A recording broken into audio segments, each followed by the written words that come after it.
Well, it's a story all too familiar in Wichita. Landlords paying little to no attention to potentially hazardous living conditions on their property. Many are often left wondering what steps to take if the problems are not getting fixed. Our Nick Nelson spoke to a legal expert to get some answers. Nick. That's right, Chris and Deb. One Wichita woman says not long after moving into an East Wichita apartment, she noticed spots of mold and water leakage, like the water leakage you see behind me. She's wondered what next steps to take after calling the apartment manager for months and getting no help at all. A couple of months ago, he got sick really bad. And he was throwing up yellow and brown stuff. We didn't know why. This woman named Michelle, who didn't want her face shown on camera, discovered spots of mold and dripping water in her son's bedroom. Ann says the property managers at Eastgate Apartments told her she had nothing to worry about. She says her son's illness alarmed his teachers to the point that Child Protective Services were called in. They told me I need to get out of here. But where was I going? I didn't have anywhere to go. So when my son got sick, in my mind, things got serious. I went to taking pictures, documenting stuff, Her concern grew to the point that she called Cake News. Once the property managers heard about that, Michelle says they took a closer look at the issues. However, attorney Stephen Minson with Kansas Legal Services says it's illegal for landlords to ignore these types of problems. When the landlord doesn't do that, they're in violation of the Kansas Landlord-Tenant Act, and the tenant has certain avenues of recourse, none of which are extraordinarily powerful, but they exist. He says there are several things renters can do in situations like this, such as giving the landlord a 1430-day notice, which means the landlord has 14 days to fix the problem, or the renter's lease is void after 30 days. Or you can take your landlord to small claims court. Suing a landlord in small claims court can be also dicey because having a lawsuit going on in the middle of a tenancy against your landlord involves certain risk, where your landlord's not going to be real happy with you and may dig in his heels and seek to evict. And again, that's illegal, or retaliatory eviction, but it certainly happens. Now, if you're in a similar situation and are still not getting answers, you can call Kansas Legal Services for free advice. By the way, we reached out to Eastgate Apartments for comment and haven't heard back. Nick Nelson, Cake News on your side. Tonight at 6 o'clock, we told you that if you purchased any artificial floral arrangements from Michael's Craft Store over the holidays, you might have toxic mold in your home. Now, mold experts explain just what that means. Here's what we know. The Consumer Product Safety Commission recalled Ashland artificial poinsettias in cardboard holiday boxes from the craft store today. The recall also includes holiday wreaths. We got a complete list of product numbers and instructions on what to do if you have one at NBCMontana.com. Now, the mold in question is aspergillus, and it's linked to a number of respiratory illnesses. So what can you do if it enters your home? Montana McLaughlin has been talking with the health experts, and Montana, it sounds like this stuff is pretty dangerous. That's right, Steve. The specialist I talked to said, unfortunately, mold spores are everywhere, but luckily the type found in these recalled products is only toxic in large amounts. Still, that doesn't make it safe. It's because once mold is in the home, it can easily cross-contaminate other belongings. Every home in America has mold.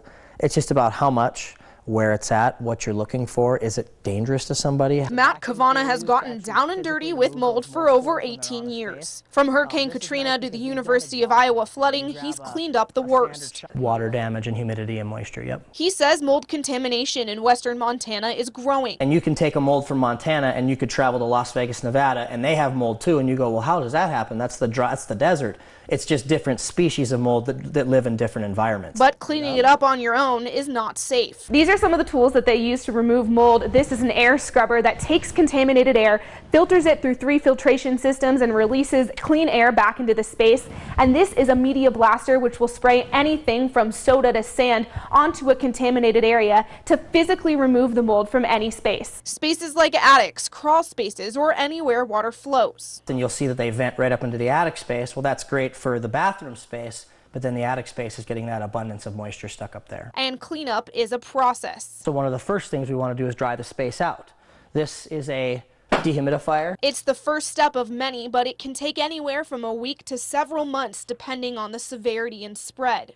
Todd Sieb, a Missoula County environmental health specialist, says many things can contribute to mold growth, but only one is controllable. What you can control is moisture. So in your home, you can vent your bathroom, keep your relative humidity below 60%. And doing that can prevent any respiratory issues mold can cause. We don't think it's as important to identify exactly which species that is as much as it is to limit your exposure to all of those molds. A simple test halting a serious risk. Even if you can't see it, mold is still a danger, especially if something smells musty. Matt even showed me some photos of brand new homes that weren't ventilated properly, and mold appeared within 72 hours. He also said to make sure your insurance covers mold damage. Live in the studio, Montana McLaughlin for NBC Montana. Thank you, Montana. I was totally disgusted and appalled. New tonight, a Madison family believing that they're living with black mold and say their apartment complex is not taking this seriously. Fox 17 News' Kylie Walker here in studio tonight after trying to get answers from the apartment management. Now, this photo here shows a little of what this young couple is dealing with while living at the Breckenridge Apartments over in Madison. Now, this black substance here coming in and out of the vents is not only forming on their clothes, but has also crept up onto the ceiling here. And while they're confident that this is black mold, the apartment complex believes that's not the case.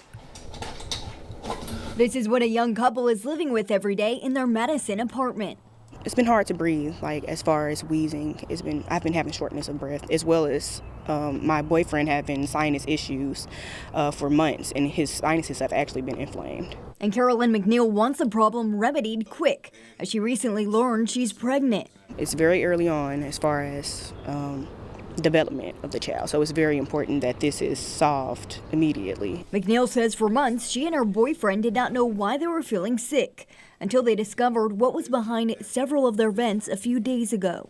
I was totally disgusted and appalled. And while McNeil believes this is black mold, which has also creeped onto her ceilings, she says maintenance told her otherwise. After they sent maintenance out here, he tried to tell us it was due to candles burning. I think it's totally misleading and them just trying to cover up themselves, honestly, and not take accountability for it, in my opinion. To get answers, we went to the leasing office ourselves. It's off-site in Hendersonville.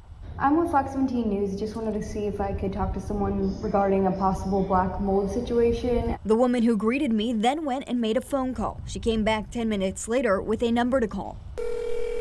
We called and got no answer. For now, they sleep in the living room, as the worst of the suspected mold is in the bedroom. That's where they keep their clothes in bags now to avoid damage. Now, McNeil tells me if she terminates her lease early, she not only risks paying a fee, but also having this on her rental history. However, she does have her own contractor that should be going out there next week to inspect that suspected mold. For now, reporting in studio, Kylie Walker, Fox 17 News, your Code Red station. Developing tonight here on 7 Eyewitness News at 6, black mold and water damage among the dozens of issues that residents of the Town Gardens apartment complex in Buffalo say they are facing right now. So they're taking their landlord to court. 7 Eyewitness News is taking you inside one of those apartments tonight to see the conditions firsthand. More now from 7 Eyewitness News reporter Jason Grenauer. This is my son's room. This is the apartment where Yolanda Feaster and her 3 kids live. Do you see all the black spores of mold? Toxic black mold covers the wall, the window, and the ceiling of her son's bedroom. I'm constantly getting sick. My children are sick. But that's not the only issues in her Town Garden apartment. Up there, see how that comes off? All mold. This is all mold, and I have to bathe my kids in this. You see how easy it is for my kids to take it off and put it in their mouth? This apartment needs to be condemned.